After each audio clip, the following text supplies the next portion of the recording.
નમસ્કાર. ભાગીદારના પ્રવેશમાં ઉદાહરણ 4 સુધી આપણે જોયું. તમને ટૂંકા દાખલા પૂછાતા નથી, પરંતુ હવાલાની અંદર આવી રીતે આપેલું હોય ત્યારે તમારે ત્યાગની જરૂર પડે તો ત્યાં તમારે ત્યાગ શોધવાનો થાય. એટલા માટે આ ટૂંકા દાખલા તમારે સમજવાના છે. ઉદાહરણ 5માં આવીએ. એ અને બી ભાગીદારો છે. સીને નવા ભાગીદાર તરીકે દાખલ કરે છે. એ પોતાના ભાગનો 1/5 ભાગ, જ્યારે બી પોતાના ભાગનો 1/4 ભાગ સીની તરફેણમાં ત્યાગ કરે છે. એ, બી અને સીનું નફા નુકસાનનું નવું પ્રમાણ અને ત્યાગનું પ્રમાણ શોધો. અહીં જે તમને આપેલું છે એ પોતાના ભાગનો 1/5 ભાગ, એટલે કે એને જેટલા મળે છે એમાંથી 1/5 ભાગ સીને આપે છે. એવી જ રીતે બી પોતાના ભાગનો 1/4 ભાગ સીને આપે છે. તો પહેલાં બંનેનો ત્યાગ શોધવો પડે. તો આવો આપણે શોધીએ. એ અને બીનું જૂનું પ્રમાણ આપેલું નથી, એટલે આપણે 1:1 ગણવાનું છે. માટે એનો જૂનો ભાગ 1/2 અને બીનો જૂનો ભાગ પણ 1/2 થશે. હવે આપણે સૌપ્રથમ એ અને બીનો ત્યાગ શોધવાનો છે. આપણે શોધીએ. એનો ત્યાગ બરાબર એનો જૂનો ભાગ ગુણ્યા પોતાના ભાગનો ત્યાગ. પોતાના ભાગનો ત્યાગ. તો એનો જૂનો ભાગ છે 1/2 ગુણ્યા પોતાના ભાગનો ત્યાગ. રકમમાં આવો. એ પોતાના ભાગનો 1/5 ભાગ ત્યાગ કરે છે. તો ગુણ્યા 1/5 બરાબર 1/10. એટલે આ મળ્યો આપણને 1/10 એનો ત્યાગ. એવી જ રીતે આપણે બીનો ત્યાગ શોધશું. તો બીનો ત્યાગ બરાબર બીનો જૂનો ભાગ ગુણ્યા પોતાના ભાગનો ત્યાગ. તો બીનો જૂનો ભાગ 1/2 અને રકમમાં આવો. બી, જ્યારે બી પોતાના ભાગનો 1/4 ભાગ, તો 1/4 એટલે કે 1/8. આ મળ્યો બીનો ત્યાગ. હવે આપણે નવો ભાગ શોધવો છે. તો નવો ભાગ બરાબર જૂનો ભાગ માઇનસ ત્યાગ. એમાં એનો નવો ભાગ બરાબર જૂનો ભાગ હતો 1/2 માઇનસ એમાંથી એણે ત્યાગ કેટલો કર્યો? 1/10. 1/10 એમણે ત્યાગ કર્યો. 10 લસા લઈએ એટલે અહીંયા આવે 5 - 1/10 એટલે આવ્યા 4/10. એવી જ રીતે બીનો નવો ભાગ બરાબર જૂનો ભાગ 1/2 માઇનસ એણે ત્યાગ કેટલો કર્યો? 1/8.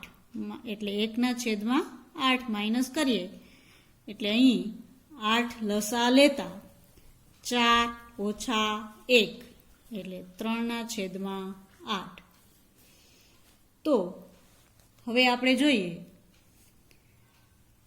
આ એનો નવો ભાગ આવ્યો 4/10, બીનો નવો ભાગ આવ્યો 3/8. હવે સીનો ભાગ, તો આ જે ત્યાગ કરે છે એ કેટલો ત્યાગ કરે છે? 1/10. બી કેટલો ત્યાગ કરે છે? 1/8. આ બંને ત્યાગનો સરવાળો કરશું એ સીને મળશે. તો સીનો ભાગ આપણે લખીએ. સીનો ભાગ બરાબર એનો ત્યાગ વત્તા બીનો ત્યાગ બરાબર 1/10 વત્તા 1/8. અહીં 40 લસા આવે એટલે 4 વત્તા 5/40 બરાબર 9/40. તો આ 4/10, 3/8 અને 9/40 આ ત્રણેયનો નવો ભાગ આપણને મળી ગયો. પ્રમાણ સરખું કરતા A, B, C. A ને મળે છે 4/10, B ને મળે છે 3/8 અને C ને મળે છે 9/40. એટલે 40 લસા લઈએ આપણે તો અહીં થાય 16/15/9. તો આ મળી ગયું નવું પ્રમાણ. આ નવું પ્રમાણ આપણને મળ્યું. અને જો તમારે ત્યાગની જરૂર હોય તો અહીં ત્યાગ છે, એનો ત્યાગ છે 1/10 અને બીનો ત્યાગ છે 1/8.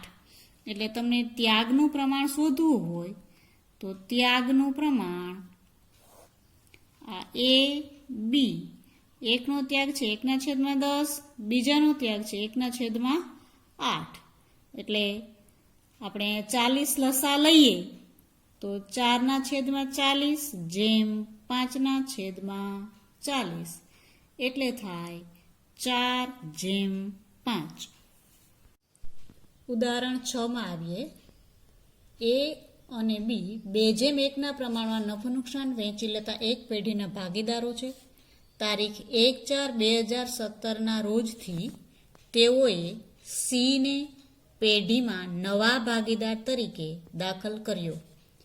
એ તેના ભાગમાંથી 1/12 ભાગ અને B તેના ભાગમાંથી 1/6 ભાગ C ને આપશે.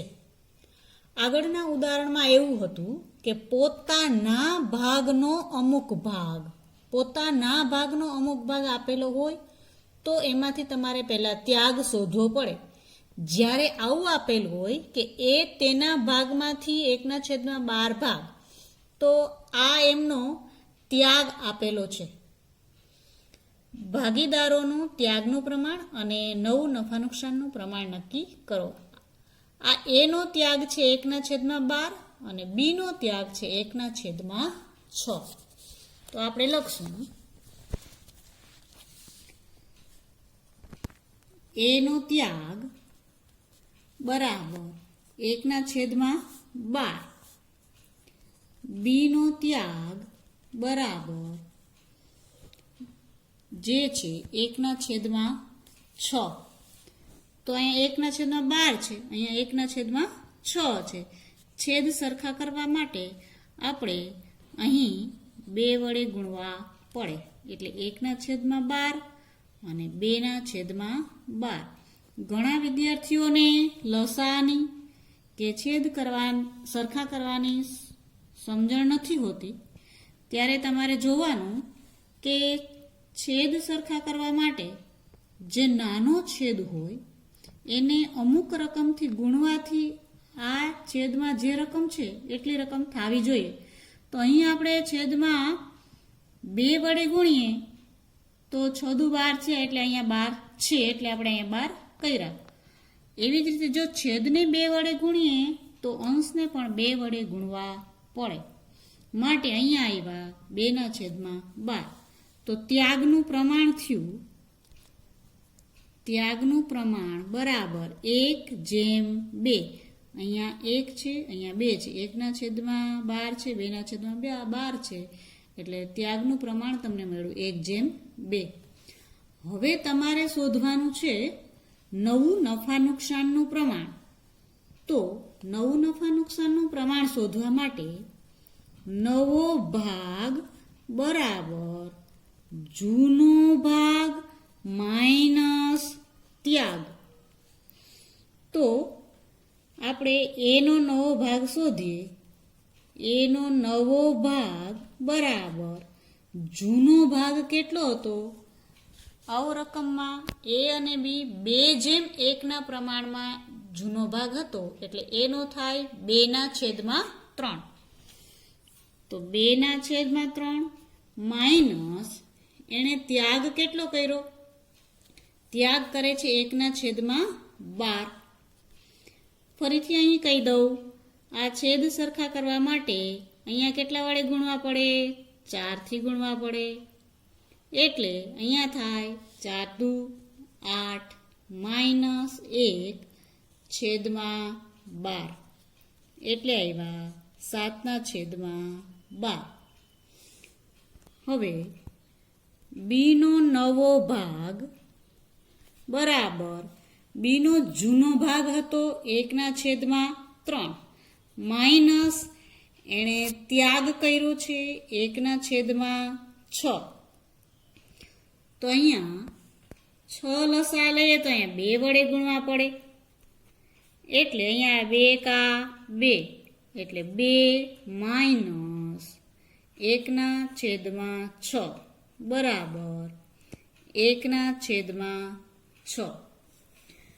હવે સી નો ભાગ, તો સી નો ભાગ બરાબર શું થાય? તો કે એ નો ત્યાગ વત્તા બી નો ત્યાગ. એનો ત્યાગ કેટલો હતો? એનો ત્યાગ હતો 1/12. બીનો ત્યાગ કેટલો હતો? 1/6. તો અહીં થાય 1/4. હવે પ્રમાણ સરખું કરીએ આપણે, એ બી સી.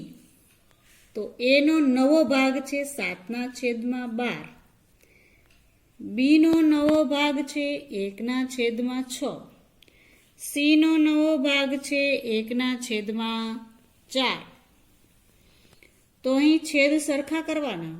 છેદ સરખા કરતા તમને મળશે 7/2/3. જો છેદ સરખા કરવા માટે અહીં 2 વડે ગુણવા પડે, અહીં ગુણવા પડે 3 વડે. એટલે આ 7 ના 7 થયા, અહીંયા 2 એકા 2 થયા અને 3 એકા 3 થયા. આ એનું બની ગયું નવું પ્રમાણ. આ જ રીતે અહીં પણ છેદ સરખા કરી અને તમે જોઈ લેશો. એટલે પ્રમાણ આવશે, અહીંયા સીનો ભાગ આવશે 1/4. ઉદાહરણ 7. એ બી અને સી એક પેઢીના ભાગીદારો છે. તેમનું નફા નુકસાન વહેંચણીનું પ્રમાણ અનુક્રમે 1/2, 3/10 અને 1/5 છે. તેઓ ડીને નવા ભાગીદાર તરીકે 1/6 ભાગે દાખલ કરે છે. સી તેનો ભાગ ડીના પ્રવેશ બાદ પણ જાળવી રાખશે. નફા નુકસાનનું નવું પ્રમાણ નક્કી કરો. અહીં આપણને એવું કીધું છે કે સી તેનો ભાગ ડીના પ્રવેશ બાદ પણ જાળવી રાખશે. એટલે કુલ નફામાંથી પહેલા ડી અને સીને ભાગ આપી દેવાનો છે. બાકી જે ભાગ વધે એ અને બી એમના પ્રમાણમાં વહેંચી લે, એમના જૂના પ્રમાણમાં વહેંચી લે. અહીં આપણને જે પ્રમાણ આપેલું છે, જે ભાગ આપેલો છે, એમાંથી સૌ પ્રથમ આપણે એમનું જૂનું પ્રમાણ ગોતીએ. તો આપણે લખશું ABCનું જૂનું પ્રમાણ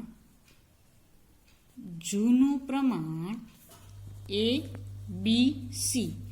તો અહીંયા ભાગ આપ્યો છે 1/2, 3/10 અને 1/5. અહીંયા છેદ સરખા કરતા અહીંયા છેદમાં 10 છે, એટલે આ બંનેના છેદમાં 10 કરીએ તો અહીંયા 5 વડે ગુણવા પડે આપણે, બરાબર.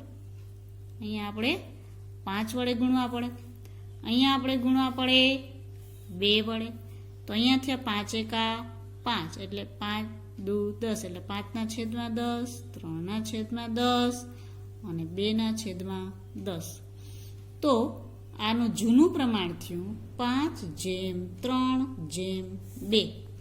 આ એ લોકોનું જૂનું પ્રમાણ છે. હવે નવા ભાગીદારનો ભાગ 1/6 છે. નવા ભાગીદારનો ભાગ બરાબર છે 1/6. હવે આપણને એવું કીધું છે કે આ નવા ભાગીદારને આટલા આપવાના છે અને સી ને કાંઈ ફેર પડવો જોઈએ નહીં. નવો ભાગીદાર આવે છે ડી, બરાબર. નવો ભાગીદાર કોણ છે? ડી. પણ ડીના પ્રવેશ બાદ સી ને કાંઈ ફેર પડવો જોઈએ નહીં. તો સી ને કેટલા મળતા હતા?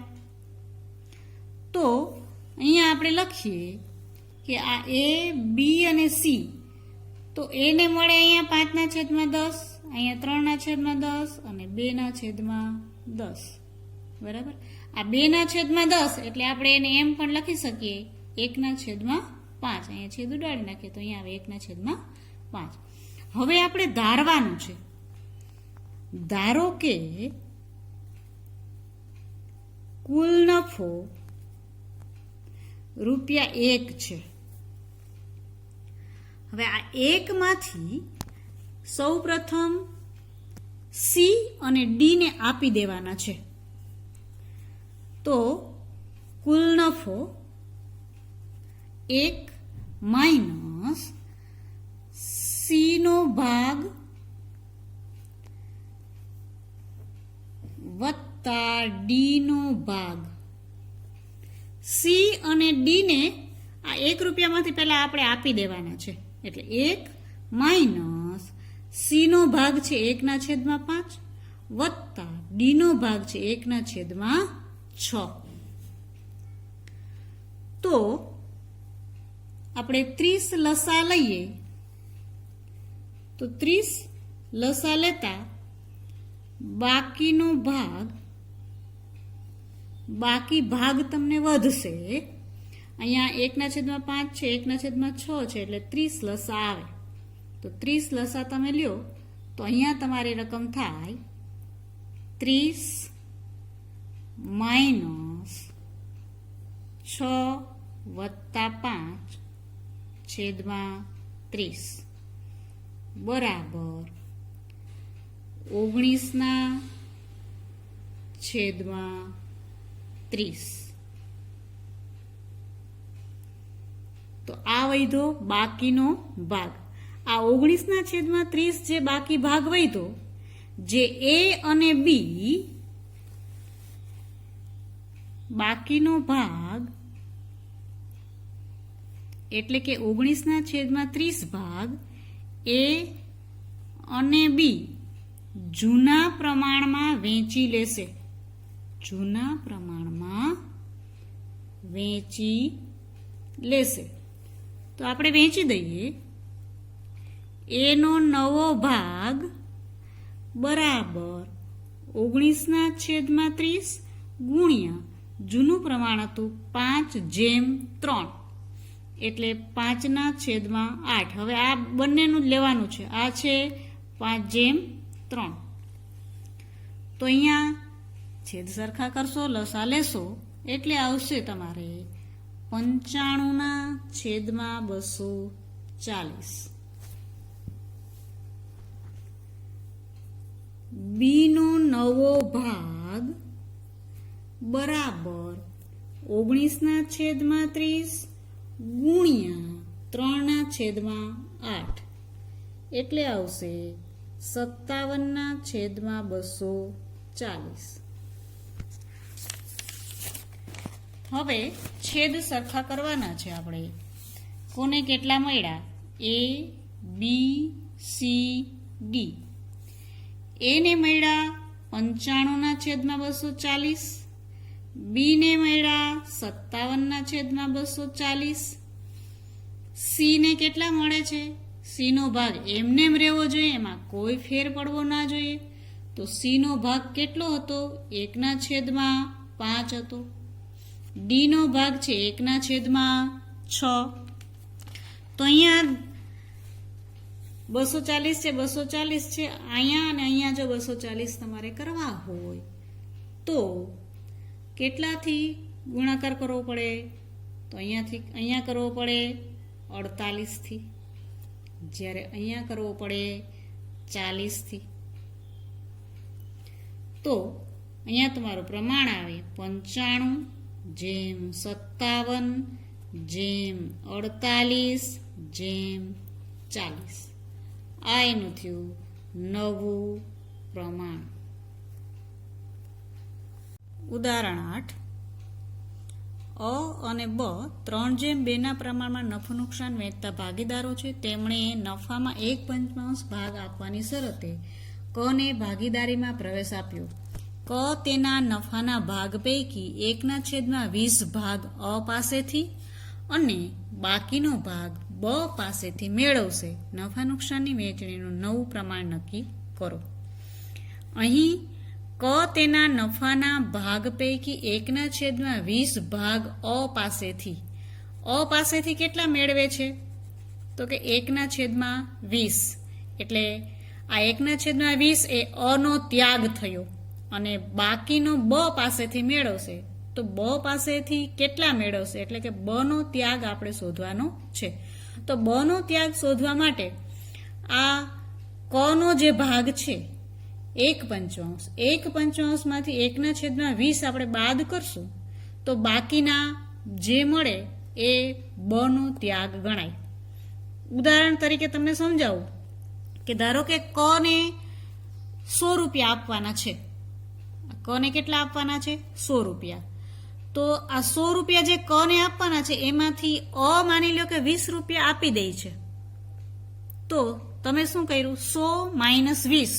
તો 100 - 20 કરીએ તો બાકી કેટલા વધ્યા? 80. તો 80 કોને આપવા પડે? બ એ આપવા પડે. એટલું જ અહીં સમજવાનું છે. તો આપણે સૌપ્રથમ બ નો ત્યાગ શોધીએ.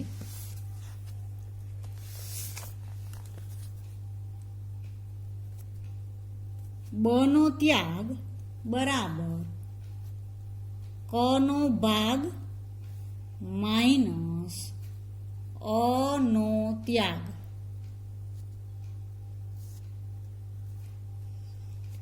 ક નો ભાગ છે 1/5 માઇનસ અ નો ત્યાગ. અ નો ત્યાગ કેટલો છે? 1/20. છેદ સરખા કરશો એટલે આવશે 4 - 1/20 બરાબર 3/20. આ કોનો ત્યાગ થયો? બ નો ત્યાગ આવ્યો. હવે તમારે નવો ભાગ શોધવાનો છે. નવો ભાગ બરાબર જૂનો ભાગ માઇનસ ત્યાગ. નવો ભાગ બરાબર જૂનો ભાગ માઇનસ ત્યાગ. એમાં અ નો નવો ભાગ બરાબર જૂનો ભાગ, જૂનું પ્રમાણ છે 3/2 એટલે 3/5 માઇનસ ત્યાગ કર્યો 1/20. લસા 20 લેશો એટલે 12 - 1/20 બરાબર 11/20. એવી જ રીતે બ નો નવો ભાગ બરાબર જૂનો ભાગ છે 2/5 માઇનસ એણે ત્યાગ કેટલો કર્યો? અહીંયા આપણે શોધ્યો છે 3/20. 20 લસા લઈએ આપણે એટલે આવે 8 - 3/20 બરાબર 5/20. હવે નવું પ્રમાણ શોધવા માટે અ, બ અને ક. અનો નવો ભાગ છે 11/20, બ નો છે 5/20 અને ક ને આપવામાં આવે છે 1/5. અહીં છેદ સરખા કરતા કેટલા વડે ગુણવા પડે? 4 વડે ગુણવા પડે. એટલે નવું પ્રમાણ થયું 11/5/4. ઉદાહરણ 9 અ અને બ 4/1 પ્રમાણમાં નફો નુકસાન વહેંચતા એક પેઢીના ભાગીદારો છે. કને 1/4 ભાગ આપવાની શરતે પેઢીમાં નવા ભાગીદાર તરીકે દાખલ કરવામાં આવે છે. અ તેના પોતાના ભાગનો 1/4 ભાગ કને આપશે. અહીં આપણને એવું કીધું છે અ તેના પોતાના ભાગનો 1/4 ભાગ એટલે કે એને જે ભાગ મળે છે એનો 1/4 ભાગ કરવાનો એ કને આપશે. જ્યારે ક બાકીનો ભાગ બ પાસેથી મેળવશે. નવું નફા નુકસાનનું પ્રમાણ નક્કી કરો. તો આવો આપણે નવું નફા નુકસાનનું પ્રમાણ નક્કી કરીએ. સૌપ્રથમ જૂનું પ્રમાણ અ અને બ નું છે 4:1. તો જૂનો ભાગ અ નો થયો 4/5 અને બ નો થયો 1/5. નવા ભાગીદાર ક નો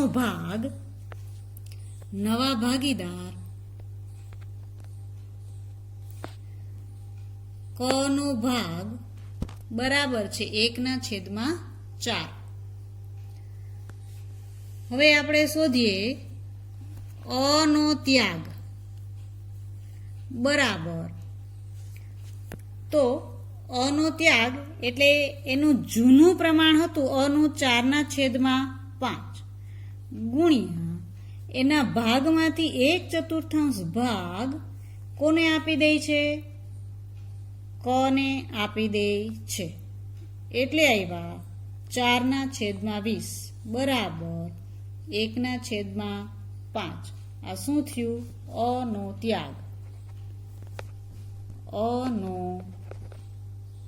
થયો. હવે આપણે શોધવાનો છે બ નો ત્યાગ. તો બ નો ત્યાગ બરાબર ક નો ભાગ માઇનસ અ નો ત્યાગ. આ ક નો ભાગ માઇનસ અ નો ત્યાગ. તો ક નો ભાગ કેટલો છે? 1/4 છે. અ એ કેટલો ત્યાગ કર્યો? 1/5. અહીંયા 20 લસા લેશો એટલે 5 - 4/20 એટલે આવશે 1/20. આ કોનો ત્યાગ થયો? બ નો. આ થયો બ નો ત્યાગ. હવે તમારે નવો ભાગ શોધવાનો છે. તો નવો ભાગ બરાબર જૂનો ભાગ માઇનસ ત્યાગ. એમાં અ નો જૂનો ભાગ હતો 4/5.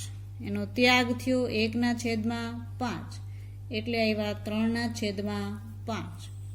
પછી બ નો નવો ભાગ બરાબર જૂનો ભાગ હતો 1/5 અને ત્યાગ કર્યો 1/20 એટલે 20 લસા લ્યો તો 4 - 1/20 એટલે 3/20. હવે અ બ અને ક. અ ને મળે છે 3/5, બ ને મળે છે 3/20 અને ક નો ભાગ છે 1/4. છેદ સરખા કરશો એટલે તમારે આવશે 12/3/5. અહીંયા છેદમાં તમે 20 લેશો દરેકના છેદમાં તો અહીંયા કેટલા વડે ગુણવા પડશે? 4 વડે ગુણવા પડે એટલે 4 તેરી 12. અહીંયા 3 આવી જશે. અહીંયા તમારે 5 વડે ગુણવા પડે એટલે 5 ચોક 20 થઈ જાય એટલે 12/3/5 જે તમારું નવું પ્રમાણ થશે. નવું પ્રમાણ.